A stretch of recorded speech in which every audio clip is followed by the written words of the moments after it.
సాధన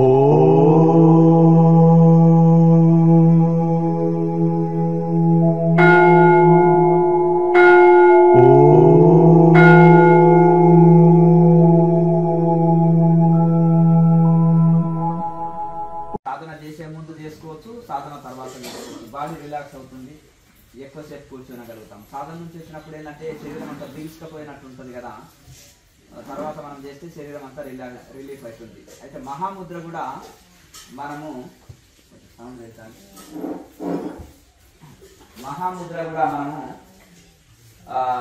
సాధన మధ్యలో కాళ్ళను పెంచినప్పుడు సాధన మధ్యలో కూడా ఒక సెట్ చేయొచ్చు.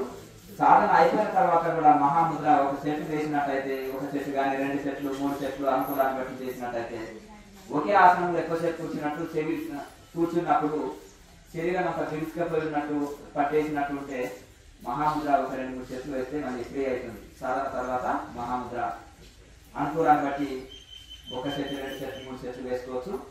తర్వాత సూక్ష్మ వ్యాయామం చేసినట్టయితే సాధన తర్వాత కూడా బాడీ రిలాక్స్ అవుతుంది.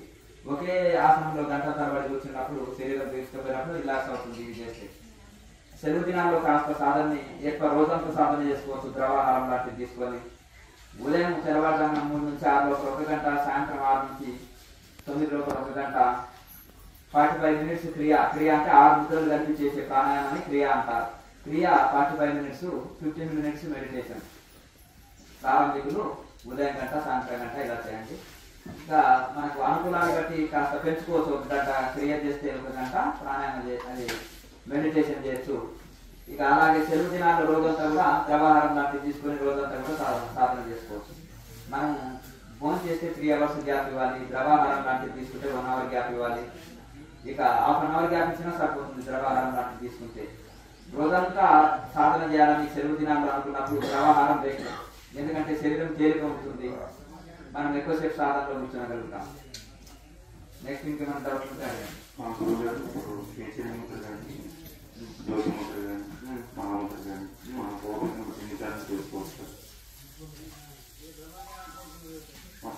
కేసరి ముద్రలో ఎప్పుడు ఉండొచ్చు, 24 అవర్స్ ఉండొచ్చు, నో ప్రాబ్లం. ఈ నాలుగు సంబంధించిన ఎక్సర్సైజులు దాన్ని కేసరి ముద్ర సెట్ ఉంటుంది కదా, తాళవేక్రియ సెట్. ఆ తాళవేక్రియ సెట్ నాక ఎక్సర్సైజ్ నేను 3 టైమ్స్ ఎప్పుడైనా చేసుకోవచ్చు. భోజనం చేసిన తర్వాత కూడా చేయొచ్చు, నాకు సంబంధించింది. ఒక ప్రాణాయామం ఒకటే భోజనం చేసిన తర్వాత చేయొచ్చు, ఎందుకంటే ఎంటీ స్టమక్ తో చేస్తే బ్రీతింగ్ చక్కగా నడుస్తుంది, ప్రాణాయామం చక్కగా నడుస్తుంది. అయితే ధ్యానము మనం ఒక నార్మల్ మెడిటేషన్ చేసుకోవాలనుకుంటే ఎప్పుడు మనం క్రియ చేసి నాడి శుద్ధి అయి ఉంటుంది కదా, ఒకవేళ మనం భోజనం చేసిన వెంటనే ధ్యానం చేయాలనిపిస్తే కూడా అది కరెక్ట్ ప్రాసెస్ కాదు, కానీ కూర్చోవచ్చు, నో ప్రాబ్లం. నార్మల్ మెడిటేషన్ ఏం కాదు, క్రియ మాత్రం చేయకూడదు. నెక్స్ట్ ఇంకా మీకు ఏమైనా డౌట్స్ ఉంటే అడగండి.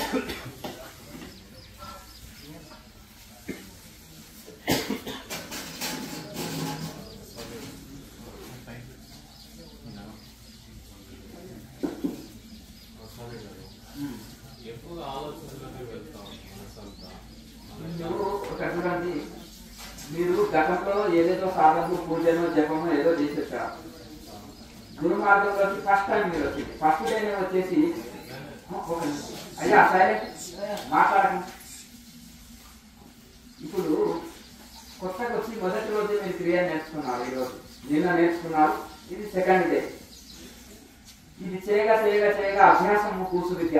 అభ్యాసం వలన ఇప్పుడు ఒక ఏనుగు బలమైన ఏనుగు, దాన్ని గొలుసు పెట్టి కట్టేసిన, అది స్వేచ్ఛగా అడ్డులో తిరిగింది, గొలుసు పెట్టి కట్టేసిన ఉంటుందా? ఎక్కడ పోదు. కానీ ఈ తెంపుకుంటామా, ఈ గొలుసుని తెంపుకొని వెళ్ళిపోదామా, దాన్ని వదులుతారా, కొంత మారం చేస్తుంది, ఇబ్బంది పెడుతుంది. పిల్లవాడు మొదలు స్కూల్కి పంపిస్తుంటే 7 సార్లు నేను వెళ్ళనుకో, నేను ఇంటికాడనే ఉంటాను అని నాకు చేస్తారు. ఒక వారం రోజులు ఇబ్బంది పెడతారు, తర్వాత అభ్యాసం అయినట్టే హాయిగా వెళ్ళిపోతారు. ఎందుకంటే అదే వయసు పిల్లలు ఉంటారు కాబట్టి వాళ్ళతో కాసేపు ఆడుకుంటారు, ముచ్చట్లు పెడతారు, ఫ్రెండ్స్ కూడా అవుతారు.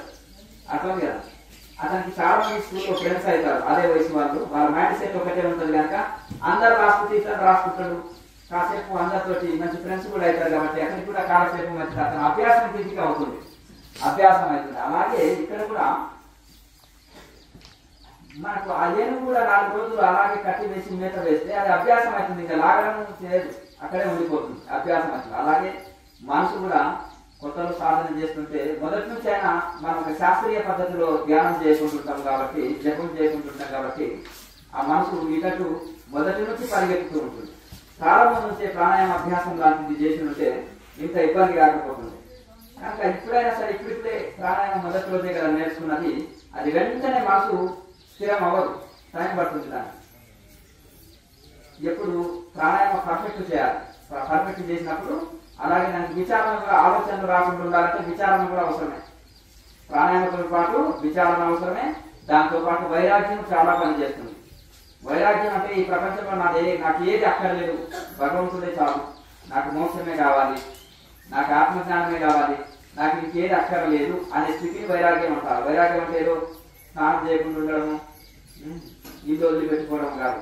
వైరాగ్యం అంటే నాకు ఏది లేకున్నా ఓకే, నాకు ఏది అక్కర్లేదు, భగవంతుడే కావాలి అన్నప్పుడు మనసు ఇట్లాంటి వెళ్తుందా? వెళ్ళదు కదండి. ఇప్పుడు నాకు జాబే కావాలి, నా లక్ష్యం జాబే, నాకు లక్ష్యం చదివే అనుకున్న వాడు 24 గంటలు చదువుతూనే పోతుంటాడు.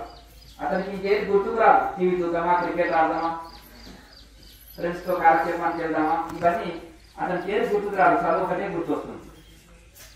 అందుకనే చదువుకునే వాడికి సుఖం ఎక్కడికి, సుఖపడే వాడికి చదువు ఎక్కడికి అని అంటాడు భక్తుహారి. అర్థమైంది. చదివేటప్పుడు ఎవరు సుఖపడతారో వారి జీవితాంతం సుఖపడతారు, ఎవరు చదివేటప్పుడు కష్టపడతారో వారి జీవితాంతము సుఖపడతారు. కనుక అలాగే సాధనలో కూడా నాకు ఇంకేది అక్కర లేదు అనే స్థితిని, ఒక మైండ్ సెట్ ని స్థిరం చేసి పెట్టండి. మనసు బయటకు పరిగెత్తుతుందో అప్పుడు ఆలోచన చేయాలి, నాకు ఏది వద్దు, మోసమే కావాలి ఈ జన్మనే అని ఒకసారి మైండ్ ని ప్రిపేర్ చేసి పెట్టండి. మైండ్ ని ప్రిపేర్ చేసి పెడితే అప్పుడు మీకే తెలుస్తుంది. నాకు మైండ్ పరిగెత్తమన్నా పరిగెత్తదు. కోరికలు తగ్గించుకోండి. ఈ యొక్క దుఃఖానికి కారణం కోరికలు. మనసు ప్రపంచంలో పరిగెత్తడానికి కోరికలే కారణం. మీలో ఏ కోరికలు, ఏ ఆలోచనలు లేవనుకోండి, మనసు ఎక్కడ వెళ్ళదు, అక్కడే కూర్చున్న దగ్గరనే ఉంటుంది. ఆ సంకల్ప వికల్పాలు తీసేయండి, అప్పుడు ఆటోమేటిక్ గా మనసు స్థిరమవుతుంది. ఒక్క రోజులో ఏది ఇంజనీర్, డాక్టర్ కాలేదు, కలెక్టర్ కాలేదు. ఒక రోజులో అవుతారా చెప్పండి? 1వ తరగతి చదవాలంటేనే 1 సంవత్సరం పడుతుంది. ప్రతి సంవత్సరం ఒక్కొక్క తరగతి చదవాలంటే సంవత్సరానికి 1 తరగతి పూర్తి చేస్తాం. ఈ లోపల ఎన్ని పరీక్షలు జరగాలి? చిన్నపిల్లలు అడగండి, చెప్పండి. వారానికి 1 ఎగ్జామ్ పెడతారు, మంత్లీ ఎగ్జామ్ పెడతారు, అవునా కదా? మళ్ళీ సంవత్సరానికి ఫైనల్ ఎగ్జామ్స్ ఉంటాయి. ప్రతి 1 తరగతి పాస్ కావడానికే ఇన్ని ఎగ్జామ్స్ ఉంటాయి. ఉంటాయా ఉండవా? మరి ఈ ఆధ్యాత్మికంలో కూడా మనిషికి ముందుకు వెళ్ళాలంటే టైం పడుతుంది. ఇవన్నీ ఎన్నో పోటీ పరీక్షలు నెగ్గితేనే మనము ఒక ఉద్యోగం వస్తుంది. అలాగే మరి ఇందులో కూడా మనం ఇవన్నీ కూడా యోగ విజ్ఞానాన్ని మనసు నిలవకపోవడం, శరీరం సహకరించకపోవడం, ఇవన్నీ మనకు మనసు వద్దన్న ఆహారమే తింటది. ఇది హాని చేస్తుందని తెలుసు, కానీ నాలుగు దాని రుచికి అలవాటు పడింది కాబట్టి అదే వద్దంతే కోరుతుంది. కొద్దిగా ఉపకారం తగ్గించి తక్కువ తినమంటే ఇంతదా మాట వినదు, టైం పడుతుంది. ఒకేసారి సడన్ గా తగ్గదు, కొద్ది కొద్దిగా తగ్గిస్తూ పోతుంటే తెలియదు. సడన్ గా లేకుండా ఉపకారం లేకుండా తిన్నాం అనుకో కష్టమవుతుంది కదా. మెల్లమెల్లగా తగ్గిస్తూ చేస్తే కొన్ని రోజులకు మన నాలుక దానికి అభ్యాసం అయిపోయి ఉండగలుగుతాం. అట్లా ఏదైనా బలవంతంగా బోల్ట్లు బిగించినట్టుగా చేయకుండా క్రమంగా భోజనాన్ని తగ్గించినా మెల్లగా తగ్గియాలి, పెంచినా మెల్లగా పెంచాలి. అలాగే ఉపకారాలు తగ్గించినా మెల్లగా తగ్గియాలి, సడన్ గా తగ్గేది. అట్లా అప్పుడు మీకు తెలియకుండానే అభ్యాసం అయిపోతుంది. బాగా అభ్యాసం కూర్చుంటే కనుక విచారణ, ధ్యానం, యోగం నిరంతరం చేస్తుంటేనే మనసు నిలుస్తుంది. ఇక నేను నెల రోజులు మైలు పట్టుకొని ఇంట్లో తిన్నా, ఇది ప్రాక్టికల్ గా లేనంత వరకు మీకు అర్థమే కాదు. ఇక మళ్ళీ రామాయణం అంతా విని రాముడు సీతం కావాలంటే మరి గురువు గారు మరి మనసు నిలవాలంటే ఇంకొక ఉపాయం చెప్పండి అంటే మళ్ళీ నేను ఇదే ఆన్సర్ చేస్తాను. మళ్ళీ కాదు అటు ఇటు పరిగెత్తకుండా చెప్పండి అంటే ఎట్లా అడిగి ఇటు తిరిగి అటు అడిగినా అటు తిరిగి ఇట్లా అడిగినా ఒక్క రోజులో మనసు బ్రహ్మదేవుడు కూడా స్థిరం చేయలేడు. అసలు గతంలో ఏదేదో సాధనలు చేసేసారు. ఇప్పుడు గురుముఖంగా దీక్ష తీసుకున్నారు, ఇది చేసుకున్నారు. దీన్ని ఒక నెల రోజులు దీన్ని గురి మీద ప్రాక్టీస్ చేయండి. ఒక నెల తర్వాత మీకు ఓహో గతంలో ఆలోచనలకు 2వ రోజు, 3వ రోజు, 4వ రోజు, 5వ రోజు ఆలోచనలు తగ్గుముఖం పడతాయి. ఇట్లా విచారణ ఆలోచనలు వచ్చినాక విచారణ ఉంది కదా, విచారణ ఎందుకు వస్తున్నాయి ఆలోచనలు? ఇవన్నీ అస్థిరమైనవి కదా, ఇక్కడ వదిలిపెట్టేటివి కదా. ఈ కోరికలు, ఈ ఆలోచనలు, సంకల్పాలు ఎందుకు? ఇవన్నీ నాకు ఈ మోసాన్ని ఇస్తాయి, ఈ కోరికలు బంధాన్ని ఇస్తాయి. మరి బంగారం ఇచ్చేసి నాకు వద్దు. నా సాధనకి ఏది అడ్డైనా నేను తృణప్రాయంగా వదిలిపెడతాను. నా సాధనకు అడ్డు వచ్చిన ఎంత గొప్ప విషయమైనా ఉందని నాకు ఇంపార్టెంట్ కాదు, నాకు సాధనే ఇంపార్టెంట్ అనేది ఒకసారి ఆలోచించి చూడండి. అర్థం కదా? నేను ప్రేమించిన అమ్మాయినే పెళ్లి చేసుకుంటాను, నాకు కులం అక్కర్లేదు, ధనం అక్కర్లేదు, మా తల్లిదండ్రులు అక్కర్లేదు. అర్థం కదా? ఇందుకెళ్ళి డిలేట్ చేసేస్తాను మైండ్లకి. ఎందుకు నాకు అడ్డు తగిలిన ప్రతి ఒక్కరు తండ్రి అడ్డు చెప్పాడనుకో డిలేట్ చేసేస్తాడు తండ్రి మైండ్లకి. అర్థమైంది కదా?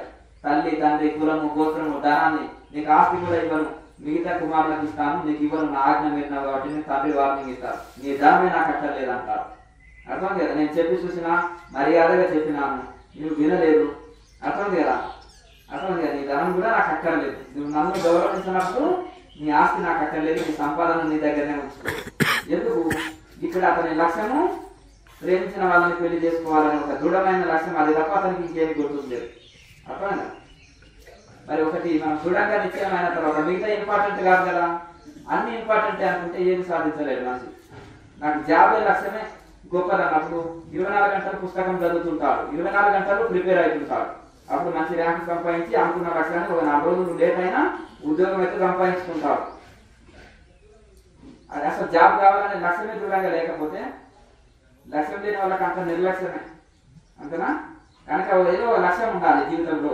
ఆ లక్ష్యం ఉన్నప్పుడు ఆ లక్ష్యమే వివేకానంద స్వామి చెప్తారు, ఒక లక్ష్యం పెట్టుకో, లేచినా కూర్చున్నా పడుకున్నా ఆ లక్ష్యం తప్ప నీకు ఏది గుర్తుకు రాకూడదు.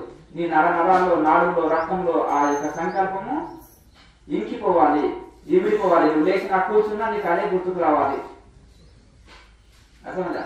దైవ చింతన తప్ప ఆత్మ ధ్యానం తప్ప నీకు ఇంకేది గుర్తుకు రాకూడదు. కొత్తగా ప్రేమించిన వాళ్ళు చూడండి, కళలో వాళ్ళే వస్తారు. అర్థమైందా? ఎప్పుడు చూసినా అదే నెంబర్ మోగుతుంటది. చాటింగ్ చూసినా లిస్ట్ చూస్తే ఒక పెద్దది, సాయంత్రం వరకు చాటింగ్ ఇంకా వేరే వ్యక్తితో మాట్లాడినట్టు కనిపించదు. ఎప్పుడు చూసినా బిజీ, అవునా కదా? వాళ్ళ మైండ్ బిజీ, ఫోన్ బిజీ, అన్ని బిజీ. వాళ్ళ లక్ష్యం ఒకటే. అర్థం కదా? వాళ్ళ తప్ప ఏది గుర్తుకుంటారు. అలాగే ఆ విధంగా మీరు లవ్లో పడినా భగవంతుడితో లవ్లో పడండి, ఆత్మతో లవ్లో పడండి.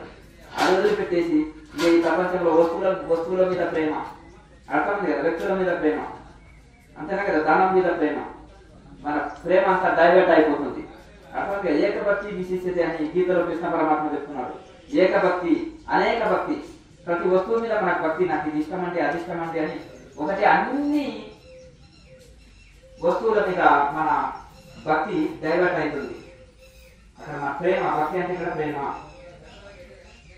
అట్లా ఆ యొక్క అన్ని డైవర్ట్ అయిపోతుంది. మన భక్తి ఏం చేయాలి? ఇక్కడ భగవంతుడి మీదే ఆత్మ మీదే మనపాలి, దాన్ని మళ్లించాలి. కనుక అదే ఏకభక్తి విశిష్టత, అది విశేషమైంది. ప్రేమ 4 రకాలు ఉంటుంది. భార్య మీద ప్రేమని మోహం అంటారు, పిల్లల మీద ప్రేమని వాత్సల్యం అంటారు, దుఃఖంలో ఉన్న వాళ్ళ ఎందుకు ప్రేమ చూస్తే దయ అంటారు, భగవంతుడి మీద ప్రేమ చూస్తే భక్తి అంటారు. కనుక ఒకే ప్రేమ స్థాన భేదాన్ని బట్టి ఇన్ని పేర్లుగా 4 పేర్లుగా పిలువబడుతుంది. కనుక భగవంతుని యందు అచంచలమైన ప్రేమ ప్రీతియే భక్తి. కనుక ఆ ప్రేమని మీరు ఏర్పాటు చేసుకోండి. భగవంతుని యందు ఆ భక్తిని పెంపొందించుకోండి.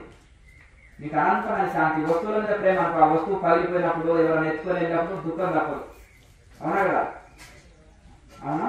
ఒక అమ్మాయిని ప్రేమించారు, అమ్మాయికి ఏదో జబ్బు చేసి యాక్సిడెంట్ లో చనిపోయింది, బాధ తప్పదు కదా, అవునా? అలాగే ఏదైనా ఇది అశాశ్వతమైన ఈ ప్రపంచంలో దీన్ని దేని మీద ఎక్కువ ప్రేమ పెంచుకున్నా నీకు దుఃఖాన్ని మిగులుస్తుంది చివరికి. కానీ భగవంతుని ఎందుకు ప్రేమ అది స్థిరమైంది, జన్మ జన్మలకు ఉపయోగపడేది. ఇప్పుడు ప్రేమించే వ్యక్తులు, వస్తువులు, ప్రాపర్టీస్ ఇవన్నీ కూడా ఇక్కడ వదిలిపెట్టేటివి, శరీరంతో వచ్చినాయి. శరీరం వదిలితే అవన్నీ వదులుతాయి. కానీ మనం చేసిన సాధన జన్మ జన్మలకు వస్తుంది. ఇది స్థిరమైంది, అన్ని జన్మలకు ఉపయోగపడేది. కనుక మిగతా అన్ని జాబులు టెంపరీ, ఇది పర్మనెంట్ మోసం అనే జాబ్. ఇంత ఖాళీ లేని అన్ని ఖాళీలే ఉంటాయి. అర్థం కదా? చదివినా అర్హత ఉన్నా కానీ పోస్టులు లేవు, ఖాళీ లేవు అంటారు. కానీ మోసమైన ఉద్యోగం అన్ని ఖాళీలే ఉన్నాయి. కానీ కావాల్సింది అందరూ అర్హత కలిగి ఉండాలి. అర్హత కలిగి ఉంటే ఇక మోసమైన జాబులు అన్ని ఖాళీ ఉన్నాయి, పోస్టులు అన్ని ఖాళీ ఉన్నాయి. కనుక ఇప్పుడు మీరు కావాల్సింది అర్హత సంపాదించుకుంటే చాలు. కనుక వైరాగ్యాన్ని పెంచుకుంటే మనసు నిలుస్తుంది. గుర్తుపెట్టుకోండి. ఆహార నియమాలు ఉండాలి, ఏ నియమాలు పాటించాలి, మంచి వైరాగ్యం ఉండాలి. నాకు ఏది అక్కర్లేదు, భగవత్ ప్రాప్తి మోసమే కావాలి అనే సంకల్పం పెట్టుకోవాలి. కనుక ఈ విధంగా వైరాగ్యం కలిగి ఉండాలి, విచారణ కలిగి ఉండాలి, ప్రాణాయామ అభ్యాసం ఉండాలి, నిరంతర ధ్యానం ఉండాలి. ఇవన్నీ కలిస్తేనే ఒక కూర చేయాలంటే ఎన్ని రకాల పదార్థాలు కావాలి. అవునా? ఉట్టిగానే కూరగాయలు వచ్చి పొయ్యి మీద పెడితే అవుతుందా? కాదు కదా. అలాగే ఎన్ని వస్తువులు పడతాయి అందులో, అలాగే ఇంట్లో కూడా ధ్యానమే మనకు ముఖ్యం, మోక్షమే ముఖ్యమైనప్పటికీ మనకు ఉద్యోగమే ముఖ్యమైతే ఎన్ని సబ్జెక్టులు చదవాలి. అవునా కదా? కనుక ఇవన్నీ పాటించాలి. మనం ఇవన్నీ పాటించినప్పుడే మనకు ఇది అవుతుంది. కనుక ఇవన్నీ కలిగి ఉండి సాధనలో ఒక స్థితికి వచ్చిన తర్వాత ఇంకెక్కువ ఇబ్బంది ఉండదు. కూర్చున్న వెంటనే మనం ధ్యాన స్థితిలోకి వెళ్ళిపోతాం. ఎక్కువ ప్రాణాయామాలు కూడా అక్కర్లేదు, తక్కువ ప్రాణాయామాలతోటే ఎక్కువ ముద్రలు అక్కర్లేదు. కొన్ని ప్రాణాయామాలు చేసే వరకే, కొంత క్రియ చేసే వరకే ధ్యాన స్థితిలోకి వెళ్ళిపోతాం. ప్రశాంత స్థితి అనుకుంటా. స్టార్టింగ్ లో మనసు నిలవకపోతుంటే ఇప్పుడు కూర్చున్న వెంటనే మనకు సాధన కుదురుతుంది అంటే ఓహో బాగా నేను పరిశ్రమ చేసిన వైరాగ్యంతో బాగా తీవ్ర సాధన చేసినందుకు ఓహో ఈ స్థితి అందుకున్నాను అంటారు. మొదలు శ్రమ ఎత్తుటగిరే విషయం పరిణామే అమృతోపం. అర్జున, ఇది మొదలు విషంలాగా ఉంటుంది సాధన. పిల్లవాడి స్కూల్కి వెళ్ళడం ఇష్టం ఉంటుందా? పశువు ఉంటుంది, అది మొత్తం ప్రపంచం అంతా తిరిగే పశువుని తాళ వేసి కట్టేస్తే దానికి హ్యాపీ ఉంటుందా? చిలుకని తీసుకొచ్చి పంజరంలో పెట్టి స్టార్టింగ్ లో విషంలాగా ఉంటుంది, కానీ అభ్యాసం అయినాక అదే ఓకే అని అనిపిస్తుంది. అట్లా అలాగే మనసు కూడా కొంచెం కష్టంగా ఉంటుందంట. శరీరం సహకరించదు, మనసు సహకరించదు. ఎత్తే దగ్గర విషయం మొదటి విషయంలాగా దుఃఖంగా ఉంటుంది. పరిణామే అమృతోపమం, పరిణామంలో అది అమృత తుల్యంగా మారిపోతుంది. అది అద్భుతమైన ఫలితం, బ్రహ్మానంద స్థితిని అందిస్తుంది. మొదలే కష్టంగా ఉందని నేను వదిలిపెడితే ఆ స్థితి అందుకోకపోతుంది కదా అని మన మనసు మనకు చెప్తుంది. కనుక మొదలు కష్టంగా ఉంటుంది, తర్వాత సుఖంగా ఉంటుందని భగవద్గీత చెప్తుంది. కనుక మీరు క్రమం ఇవ్వకుండా రోజు సాధన చేయాలి. నెక్స్ట్ ఇంకేమైనా డౌట్ ఉంటే అడగండి.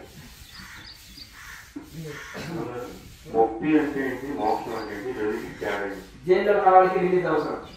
జైల్లో కావాలి బందీ కావాలి ఉన్నారు, బందీలో ఉన్నారు కాబట్టి రిలీజ్ అవసరం. జైలు మీద లేని వాడికి బంధం ఎక్కడ? జైలు కదా.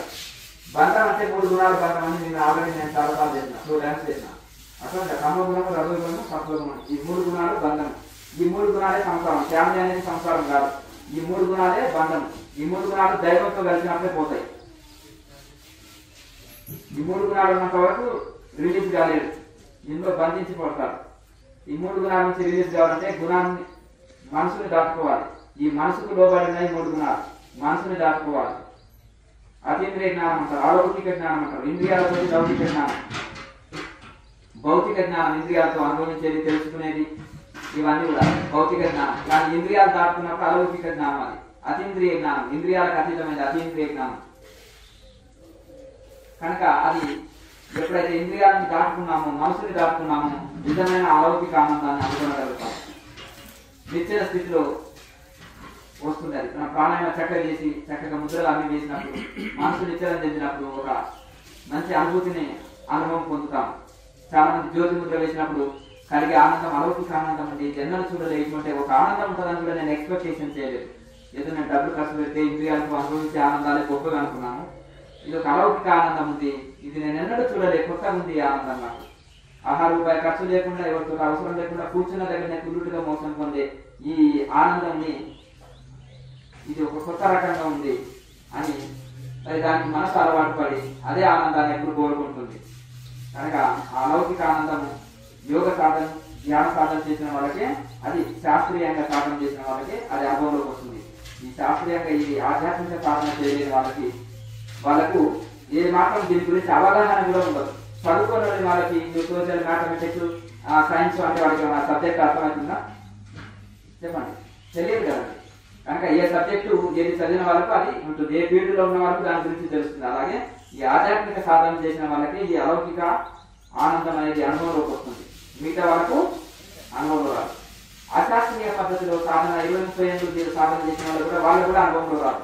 కానీ శాస్త్రీయంగా సాధన చేసిన వాళ్ళకి ఇది స్వయం అనుభవం కలుగుతుంది. నెక్స్ట్ అయ్యా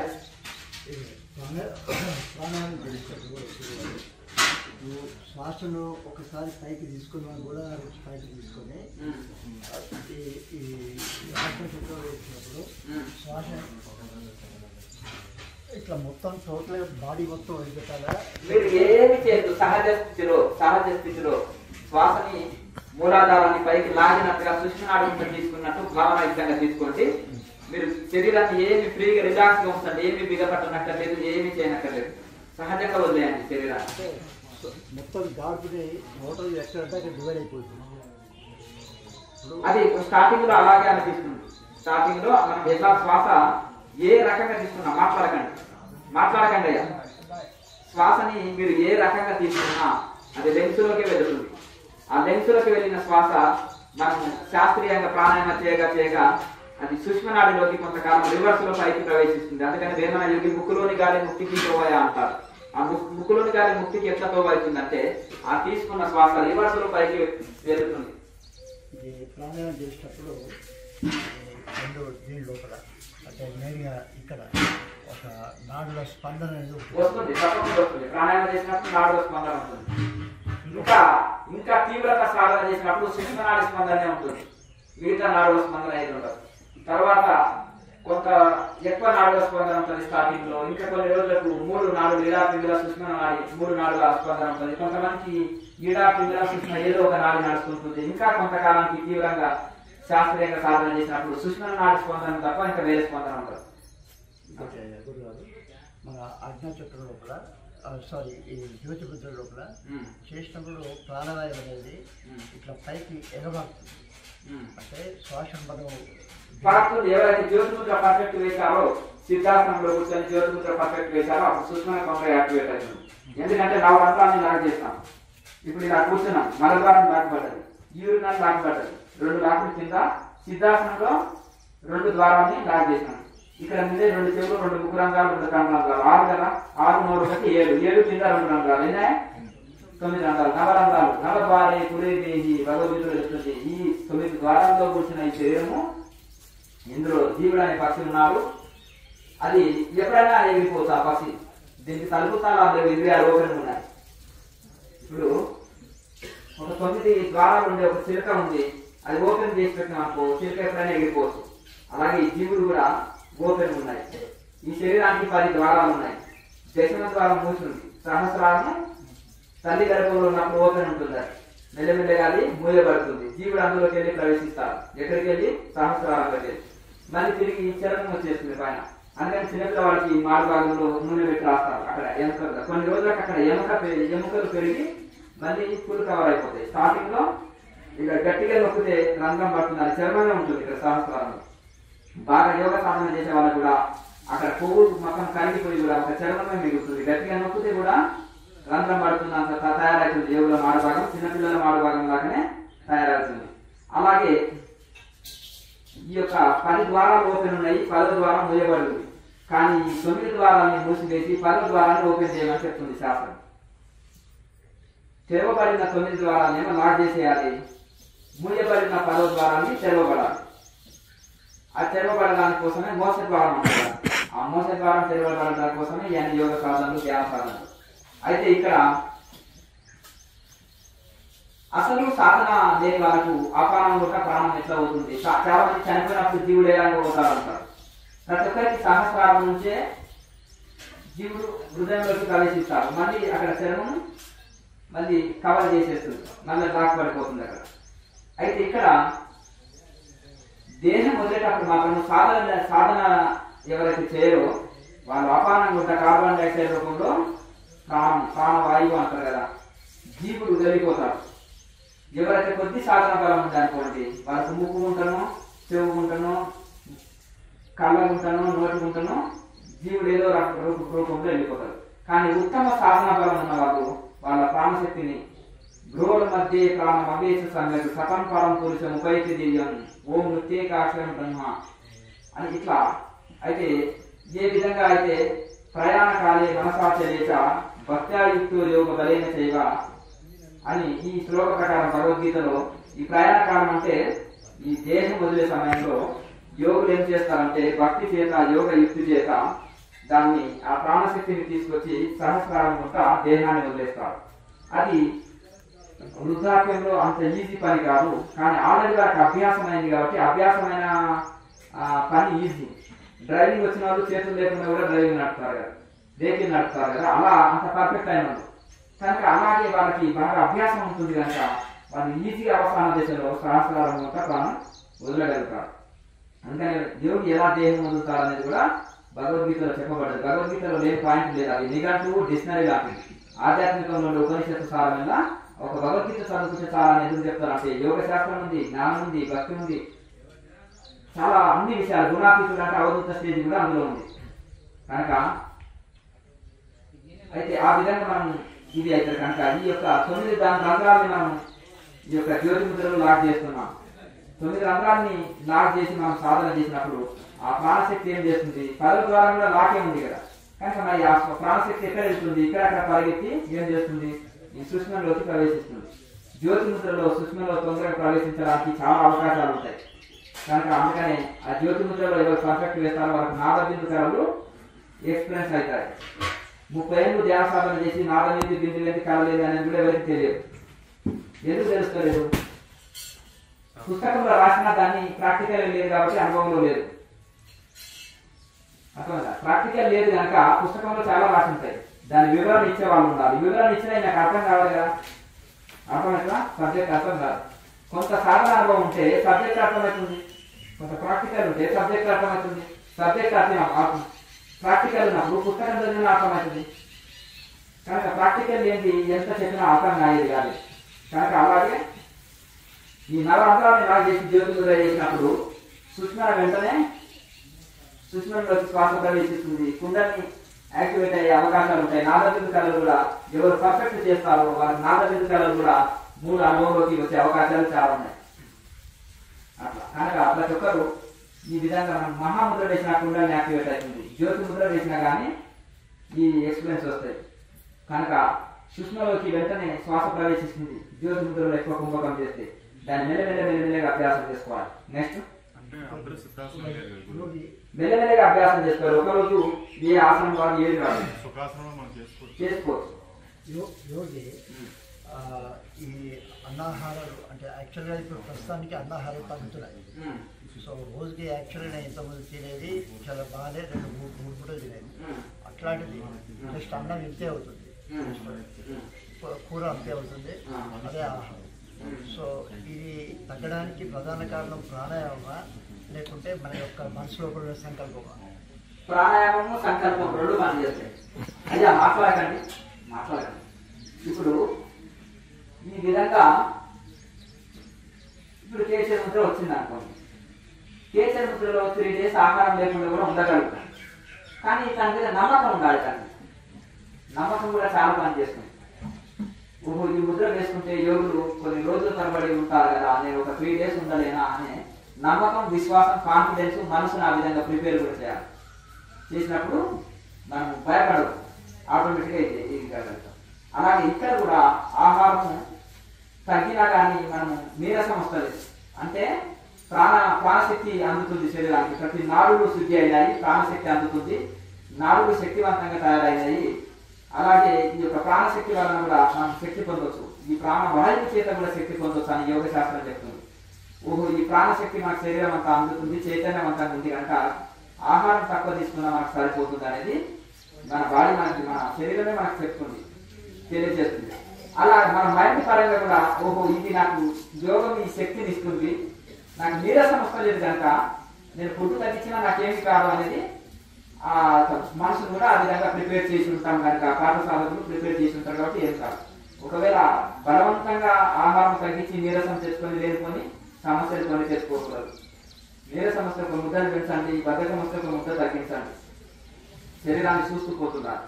బలవంతంగా మనం ఇది చేయదు. ఆటోమేటిక్గా ఉత్తమ సాధన జరుగుతున్నప్పుడు ఆహారం ఆకలి నిద్ర తగ్గుతుంటాయి. అలాగే ఎంత ఆహారం తీసుకున్నా ఓకే అన్నట్టు అడ్జస్ట్ చేసుకుంటుంది శరీరం. అలాగే మలమూత్రాలు కూడా తగ్గుతాయి, ఆటోమేటిక్గా తగ్గిపోతాయి. వాటర్ కూడా మిగతా మనుషులు 6 లీటర్లు తాగుతారు, వీళ్ళకి 1 లీటర్ అయినా సరిపోతుంది. ఇంకా నెక్స్ట్ ఇంకెవరైనా మీకు సందేహాలు ఉంటే అడగండి.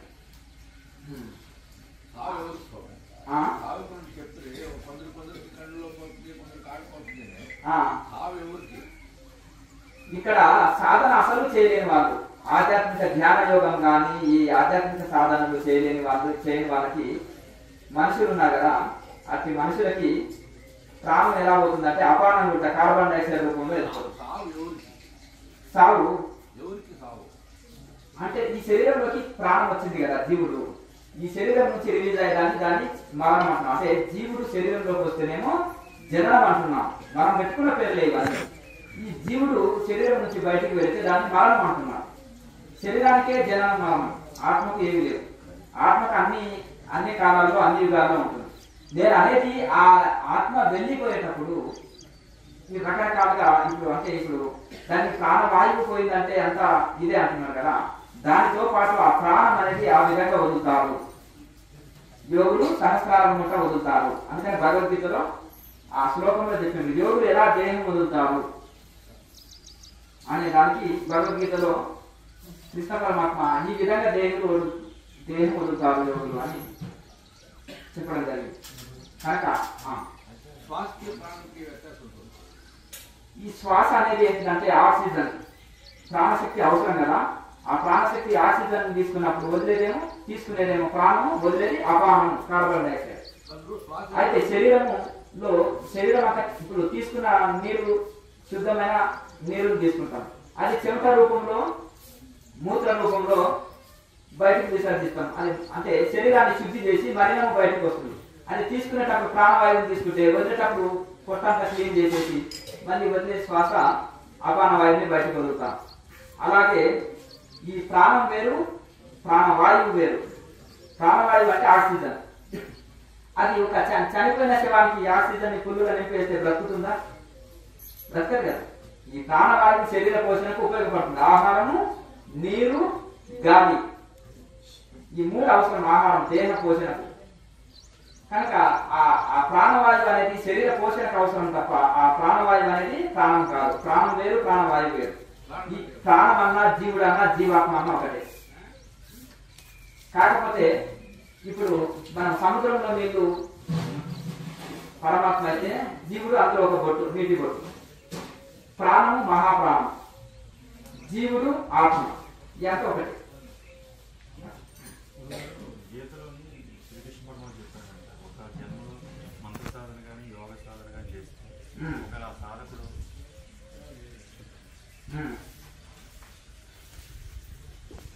గీతలో శ్రీకృష్ణ పరమాత్మ చెప్పారని, గట్టిగా భగవద్గీతలో శ్రీకృష్ణ పరమాత్మ మానవుడు ఒక జన్మలో మంత్ర సాధన కానీ యోగ సాధన కానీ ప్రారంభిస్తే ఒకవేళ సాధన చేస్తూ అతను మరణిస్తే వచ్చే జన్మ కూడా అది కంటిన్యూ అవుతుంటుంది. వాస్తవం మనము ఇప్పుడు 5th క్లాస్ చదివినాము, మళ్ళీ స్కూల్కి వెళ్తే 6th లో జాయిన్ చేసుకుంటారు కదా సర్టిఫికేట్ చూసి.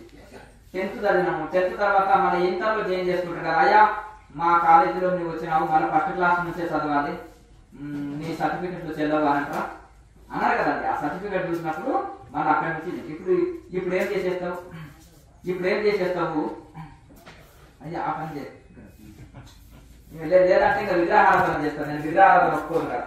అట్లా భక్తి ఉంటే హృదయంలో పెట్టుకోవాలి. అవునా? గొప్ప గొప్ప ఋషులు కలిగి ఉన్నారు దైవభక్తి, గురుభక్తి, తప్పు లేదు. కానీ మనసులో పెట్టుకోవాలని చెప్తాను. క్రియాయోగంలో ప్రదర్శించకూడదు అంటాం భక్తి.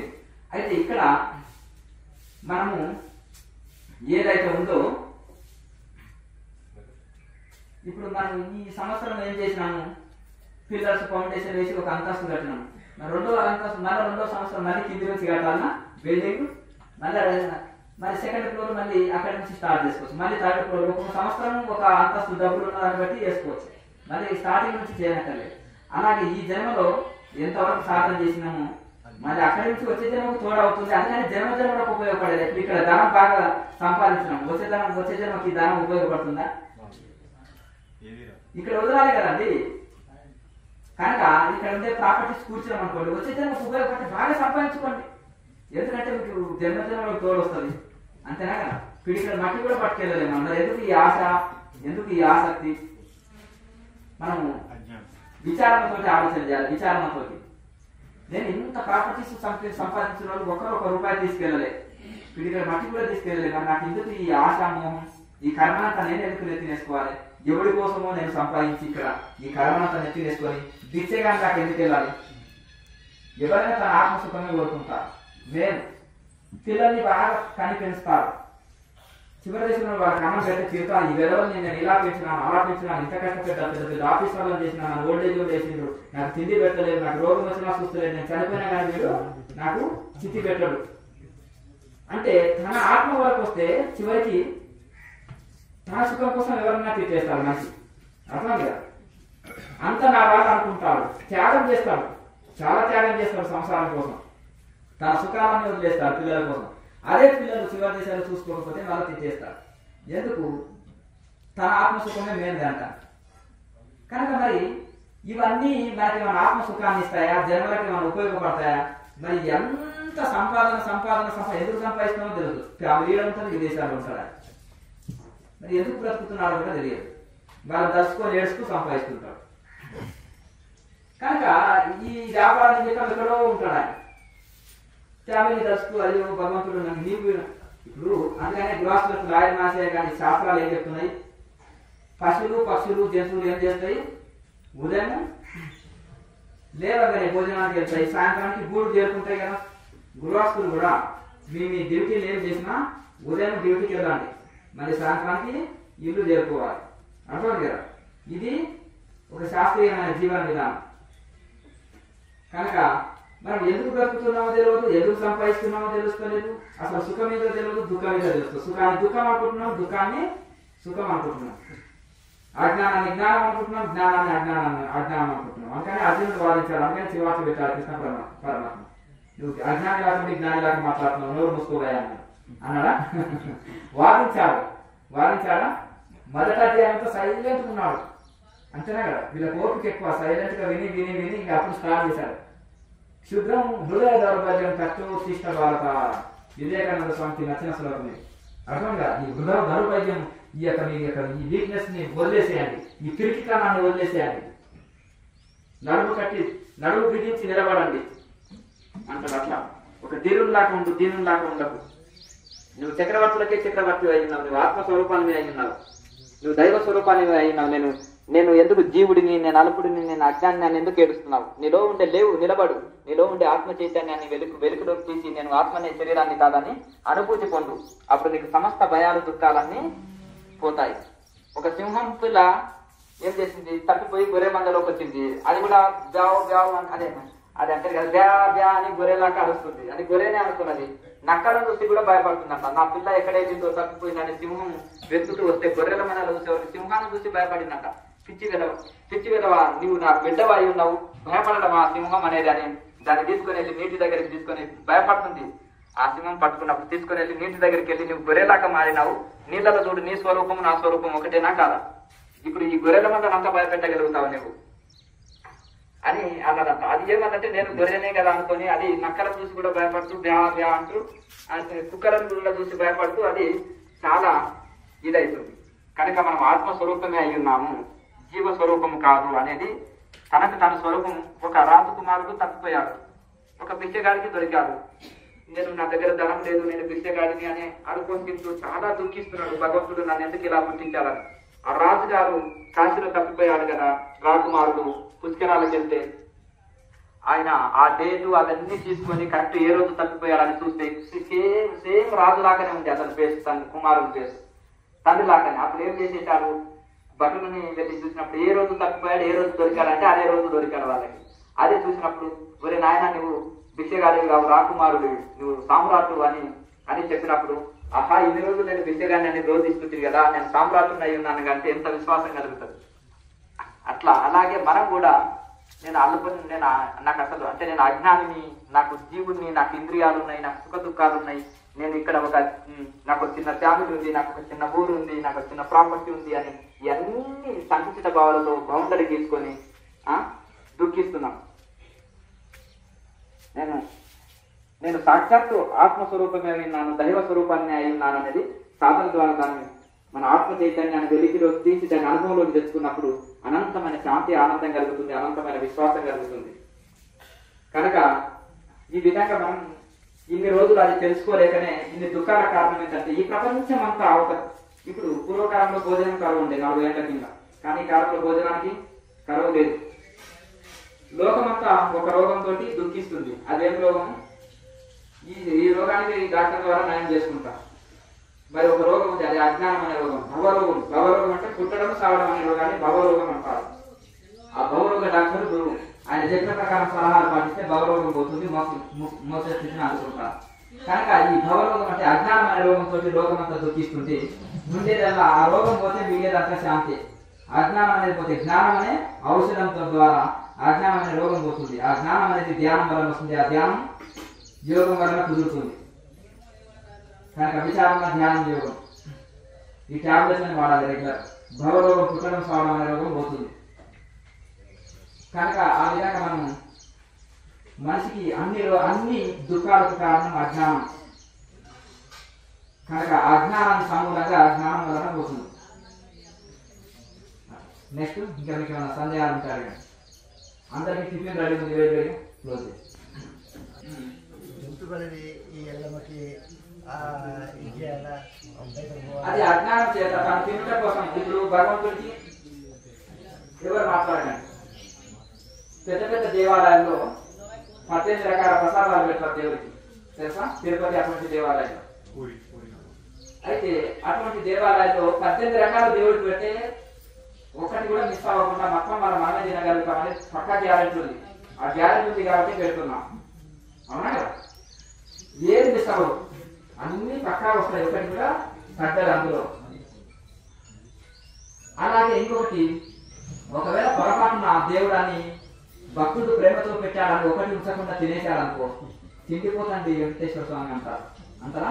ఒక్కటి కూడా ఉంచదండి. మా పిల్లలు పాపం వాడు ఏడుస్తుంటే మరి నాయన దేవుడికి పెట్టి తిరిగి ప్రసాదం పెట్టినా నిత్యం అనుకున్నాము అంటే ఒకటన్నా మొత్తం తినేశాడు అంటారా?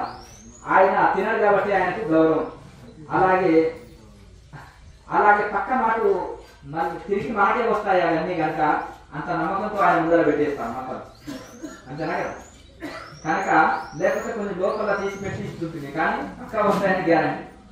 కనుక ఈ విధంగా మరి ఈ విధంగా ఉంటుంది. కనుక మనం దేవుడి పేరు చెప్పి ఏం చేస్తున్నాం అంటే వీళ్ళు ఏకంగా మైసమ్మ పేరు, పోసమ్మ పేరు చెప్పి ఏం చేస్తున్నారు? యాతని కోసి తింటున్నారు. దేవుడు అడుగుతారా? దేవుడు బిడ్డలు కదా అన్ని జీవరాశులు. మరి దేవుడు బిడ్డలు అయినప్పుడు దేవుడు తన బిడ్డల్ని కోసి జంతువులు ఇవ్వమంటారా? తన నాలుగు కోసము దేవుడి పేరు చెప్పి కోసి తినడమే తప్ప ఇంకా ఇంట్లో ఏం లేదు. అట్లా ఏదైనా దేవత జంతు బలులు కోరుతుందా? కోరగా ఏమైనా శాస్త్రాలు ఏం చెప్పినాయి? గొప్ప గొప్ప ఋషులు ఏం చెప్పారు? జంతు బలులని ప్రతి ఋషి నిషేధించాడు కదా, అహింస పాటించండి, హింస చేయకండి అని ప్రతి యోగి చెప్పినా, ప్రతి శాస్త్రం చెప్పినా అహింసను ఒప్పుకున్నాయి కదా. కనుక జరుగుతుంది. అజ్ఞానులతో వాదించవద్దు. అందుకనే ఒకటే చెప్తున్నారు, అజ్ఞానులతో బురదలో రాయేయకూడదు. ఉదాసీనత, అమృతులతో ఎట్లుండాలి? ఉదాసీనత. నిన్నే చెప్పిన సబ్జెక్టు మైత్రి, ముదిత, మైత్రి, కరుణ, ముదిత, ఉపేక్ష. ఈ 4 కలిగి ఉండాలి యోగి. ఎవరు చెప్పారు?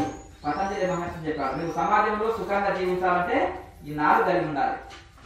అర్థమైంది కదా? మైత్రి అంటే జ్ఞానులతోటే స్నేహం చేయాలి, అజ్ఞానులతో స్నేహం చేయాలి.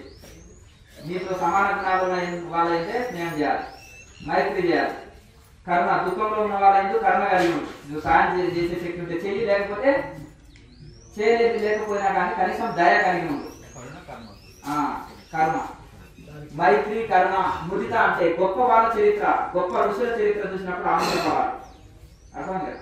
అజ్ఞానులని కామెంట్ చేసినా కానీ ఋషులని కామెంట్ చేయదు. అందుకని నేను ఋషులను పొగుడుతుంటాను. ఎప్పుడు ఎగ్జాంపుల్ గా ఎందరో ఋషులని పేర్లు చదువుతానా? పుస్తకాల్లో కూడా గొప్ప యోగుల గురించి చెప్పినా నేను గొప్ప వాళ్ళని ఎప్పుడు పొగుడుతాను. కాకపోతే ఆధ్యాత్మిక పేరు మీద మోసాలు చేసే వాళ్ళని నేను బాగా వార్తలు పెడుతుంటాను. అర్థమైంది కదా? అంతేనా? అంతే. కానీ అట్లా కనుక గొప్ప వాళ్ళ చరిత్ర చూసినప్పుడు ముదితము పొందు, ఆనందము చెందు. ఆహా, ఈ ఋషి యొక్క త్యాగం ఎంత గొప్పది, వీరి సేవ ఎంత గొప్పది, వీరు ఎంత గొప్ప మహానీయులు, ఎంత బ్రహ్మజ్ఞానులు అని ఆనందపడాలి. వారి చరిత్ర విన్నప్పుడు మనం వాళ్ళని ఇన్స్పిరేషన్ పొందాలి, ఆదర్శము పొందాలి. కనుక ఆ ముదితం ఉండాలి. తర్వాత దుఃఖంలో ఉన్న వాళ్ళ ఎందుకు దయ కలిగి ఉండాలి. ఇక ఇంకోటి ఉపేక్ష. ఉపేక్ష ఎవరు? దుష్టులయందు, దుర్మార్గులయందు, మూర్ఖులయందు, అజ్ఞానులయందు ఉపేక్ష కలిగి ఉండాలి. ఉపేక్ష అంటే ఉదాసీనత. ఉదాసీనత అంటే రాగం లేదు, ద్వేషం లేదు. రాగం అంటే ప్రేమ లేదు, అలా అంటే ద్వేషం లేదు. వాళ్ళతోటి పట్టించుకో, వాళ్ళు చెప్పినా పట్టించుకో, వాళ్ళ మీద ద్వేషం లేదు. వాళ్ళకు వినవు, వాళ్ళ మాట ఆన్సర్ కూడా ఇవ్వవు. వింటే కదా ఆన్సర్ ఇచ్చేది. అప్పుడు నీకు రాగం లేదు, ద్వేషం లేదు వాళ్ళ మీద. ఇప్పుడు ఆ రాగాన్ని ఎక్కువ పట్టించుకుంటావా? రోడ్డు మీద ఎన్నెన్నో పోతుంటావు, నీ వెహికల్ డ్రైవింగ్ లో సీరియస్ గా డ్రైవింగ్ చేస్తుంటావు. పక్కన ప్రతి ఒక్కటి పట్టించుకుంటావా? సైడ్ రోడ్డు ముందరనే నీ సూపు, అంతేనే కదా. ఈ సైడ్స్ ఉండేది పట్టించుకోవు. అట్లా ఉదాసీనత, అంతేనే కదా. ఉదాసీనత పట్టించుకోవు. ఆ ఉదాసీనత కలిగి ఉండాలి. అందుకనే మూర్ఖులతోటి ఉదాసీనత కలిగి ఉండాలి. వాదనలోకి తిరగొద్దు. ద్వేషం, అతను మన కఠిన ప్రశ్న వేసిందని అతన్ని దూషించకూడదు. అతని గుణమే అది. ఇప్పుడు చింత చెట్టు గుణం పుల్లగా ఉంటుంది, అర్థం కదండి. వేప చెట్టు గుణము చేదు ఉంటుంది, అలాగే మామిడి పండు గుణం తీయగా ఉంటుంది, దాని గుణం. అలాగే మూర్ఖుని గుణం వాదన, అర్థం కదా. మూర్ఖుని గుణం ఏంటంటే వాదన, అర్థం కదా. వాదనలోకి దిగుతాడు. ఇంకొకటి ఉంటుంది, విద్యా వివాదాయ ధనమదాయ శక్తి పరేశాయ పరపీడనాయ కలశ సాధోరు విపరీతమేతసు జ్ఞానాయ దానాయ చరక్షణాయ. అయితే విద్యా వివాదాయ, మూర్ఖుడి దగ్గర విద్య ఉందనుకో, బాగా నాకమ్మా నువ్వు నాతోటి వాదన చేసి గెలువు అంటాను, అవునా కదా. కనుక ఆ విద్య అంటే ఏది? బ్రహ్మ విద్య ఉందనుకో, వాదన శాస్త్రాలు వచ్చినానుకో, శ్లోకాలతోటి ఇంకా పోటాపోటీగా బాణాలు కొట్టుకున్నట్టు దారి వాదన చేయడం అంటాడు. విద్య ఇస్తే, విద్య ఎక్కువ ఉంటే, జ్ఞాని దగ్గర విద్య ఉంటే నలుగురికి పంచి పెడతాడు, వాదనకి దిగడు. అజ్ఞాని దగ్గర అదే విద్య ఉంది అనుకోండి, వాదనకి దిగి నేను ఇంతమందిని ఓడించినా అంతమందిని ఓడించినా అని వాదనకి దిగి మూర్ఖ తర్క వాదన చేస్తాడు. ధనం ఉందనుకోండి, ఇతరులను పీడించడం కోసం అజ్ఞాని దగ్గర ధనం ఉంటే ఇతరులను పీడించడం కోసం ఆ ధనాన్ని ఖర్చు పెడతారు. అర్థమైంది? మాట్లాడదు అట్లా. అలాగే మంచి త్యాగజీవి దగ్గర ధనం ఉంటే ఏం చేస్తాడు? దాన్ని సమాజ సేవ కోసం వినియోగిస్తాడు. అలాగే మాట్లాడకండి అన్న. అలాగే బీద వాళ్ళకు సహాయం చేస్తాడు, సమాజ సేవ చేస్తాడు, ఆ ధనాన్ని సద్వినియోగం చేస్తాడు. ఎవరి దగ్గర? జ్ఞానుల దగ్గర ధనం ఉంటే. అజ్ఞాని దగ్గర ధనం ఉంటే ఆ ధనాన్ని అడ్డు పెట్టుకొని ఆ ధనాన్ని దేనికి ఖర్చు చేస్తాడు? ఇతరులను పీడించడానికి, దుఃఖ పెట్టడం కోసం, పగా ప్రతీకారాలు తీర్చుకునే కోసం ఆ ధనాన్ని ఖర్చు చేస్తాడు. ఎవరు? అజ్ఞాని. శక్తి పరేశాయ పరపీడనాయ, ఆ శక్తి ఉందనుకో, పహల్వాన్ బాడీ బిల్డర్ అజ్ఞాని, వాడు ఇతరులని పీడిస్తాడంట. అతని శక్తి ద్వారా, అతని పరకబడి ద్వారా, అతని బలం ద్వారా ఇతరులను కొట్టుటకు, దూషించుటకు, లేకపోతే ఇతరులని కష్టపెట్టుట కోసం అతని శక్తిని వినియోగిస్తాడంట. అలాగే జ్ఞానుల దగ్గర శక్తి ఉంటే ఒళ్ళొచ్చి పని చేస్తారు, సోషల్ సర్వీస్ చేయగలుగుతారు. అర్థమైందా? కనుక ఇదే ధనము, శక్తి, విద్య. జ్ఞానుల దగ్గర ఉంటే సద్వినియోగం అవుతుంది, అజ్ఞానుల దగ్గర ఉంటే దుర్వినియోగం అవుతుంది. రాక్షసుల దగ్గర మంత్రశక్తి వచ్చిందనుకో, వాళ్ళు ఏం చేశారు? దేవతలని కష్టపెట్టారు, ఋషులని కష్టపెట్టారు, అవునా? అదే శక్తి దేవతల దగ్గర విద్య ఉందనుకోండి, శక్తి ఉందనుకోండి, ఏం చేశారు? సేవ చేశారు. పంచభూతాల దగ్గర శక్తి ఉంది, సేవ చేస్తున్నాయి కదా పంచభూతాలు. అలాగే ఋషులు కూడా సేవ చేశారు. అర్థమైందా? కనుక ఆ విధంగా ఈ విధంగా ఉంటుంది. కనుక మూర్ఖులతోటి తర్కవాదం చేయకూడదు, ఉదాసీనత కలిగి ఉండాలి. అజ్ఞానులతోటి ఉదాసీనత కలిగి ఉండాలి. నెక్స్ట్ కూర్చోండి, అంతే కూర్చోండి, ఒక దగ్గర కూర్చోండి. మీరు సాధన చేస్తుంటే నేను బ్రీతింగ్ లెవెల్ చెక్ చేస్తాను. ఆన్లైన్ లో కూర్చోండి. అట్లే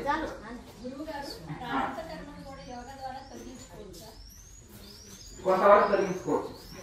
ఎలా అంటే, ఏదో ఒక తప్పు చేసి మనిషి జైలుకి వెళ్ళాడు, 20 ఏళ్ళ శిక్ష ఉంది, కానీ మనుషులు మార్పు అయ్యా ముచ్చట్లు పెట్టండి. అయితే ఆ విధంగా మనం 20 సంవత్సరాలు ఉంటాయి కదా, 20 సంవత్సరాలలో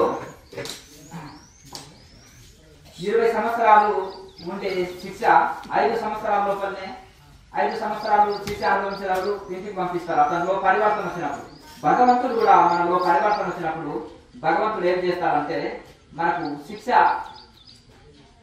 అంటే గొడ్డలితో పోయేది గోరుతో పోతుంది. అలాగే ఎక్కువ శిక్ష అనుభవించేది, ఇప్పుడు మనం వెహికల్ మీద పోతున్నాము, తలనే ఎగిరిపోయేది, నా తలకు గాయమైందని ఏడుస్తున్నాడు. ఆ తలనే ఎగిరిపోయి ఉండేది. పుణ్యబలం చక్క ముందు ఒక గీత, చిన్న గీత పడుతుంది. అది 4 రోజుల్లో గాయం తక్కువైపోతుంది.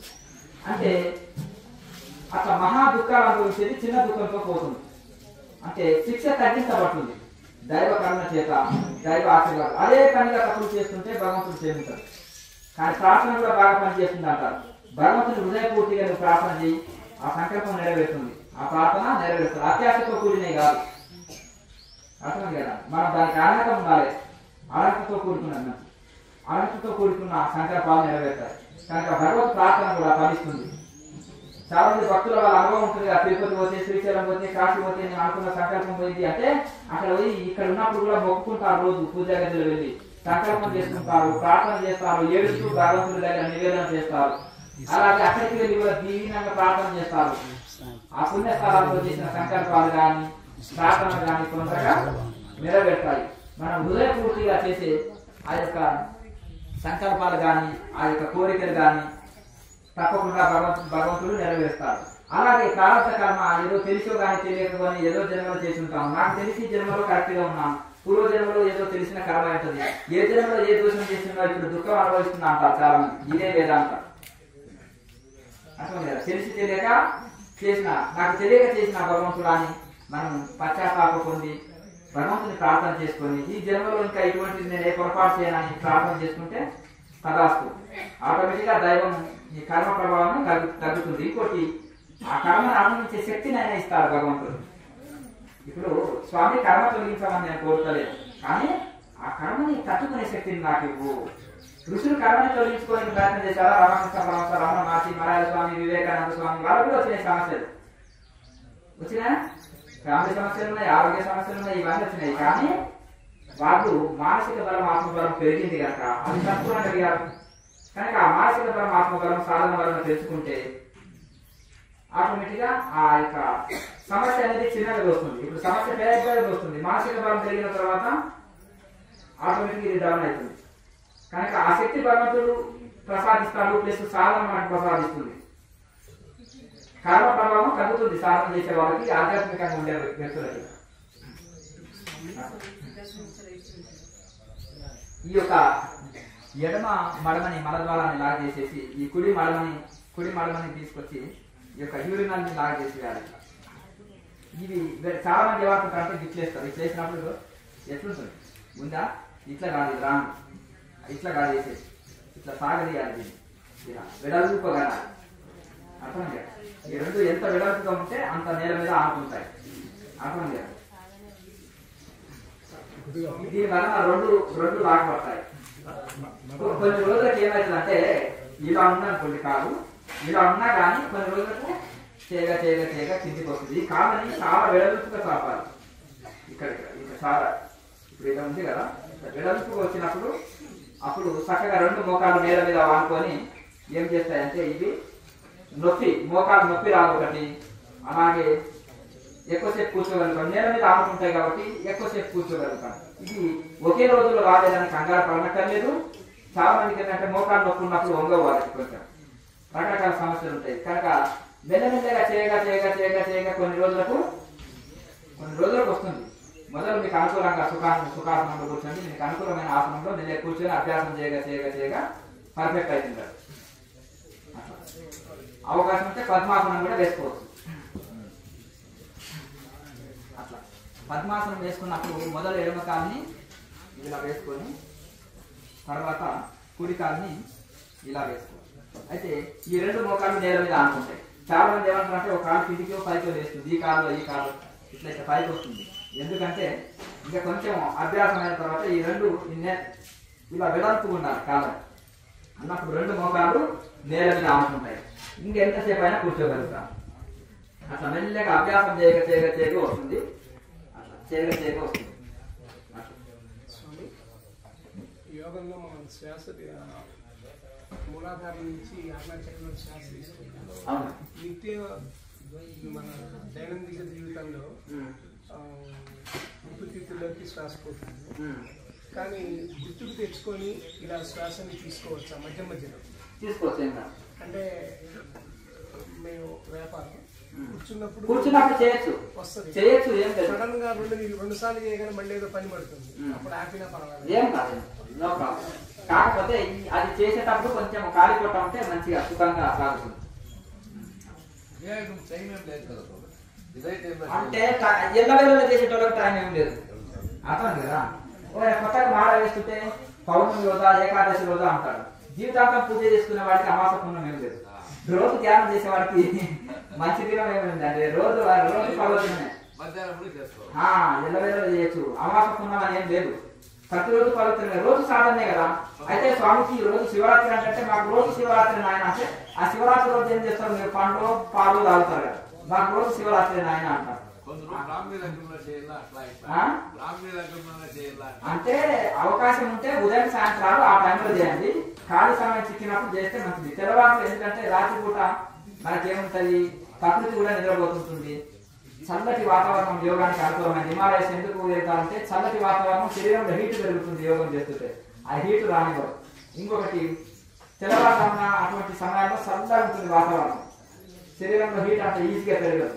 చలికాలంలో చూడండి, మీరు తెల్లవారుజామున 3 గంటలకు లేచి సాధన చేయండి, ఆటోమేటిక్ శరీరంలో హీట్ వస్తుంది. ప్రాణాయామం చేసినప్పుడు కప్పుకోవాల్సిన అవసరం, మొదలు బెడ్షీట్ పెట్టుకొని ఇట్లా సాధన చేసినప్పుడు కూడా హీట్ పెరిగే వరకు మళ్ళీ బెడ్షీట్ పక్కకి పెట్టి కూడా చేయగలుగుతారు. శరీరంలో ఆటోమేటిక్ గా ఉష్ణం పెరుగుతుంది. మెల్లమెల్లగా అభ్యాసం చేసుకోండి. సరే, అందరికి భోజనం ఉంది, భోజనం చేసుకొని ఇక వెళ్ళే వాళ్ళు వెళ్ళండి.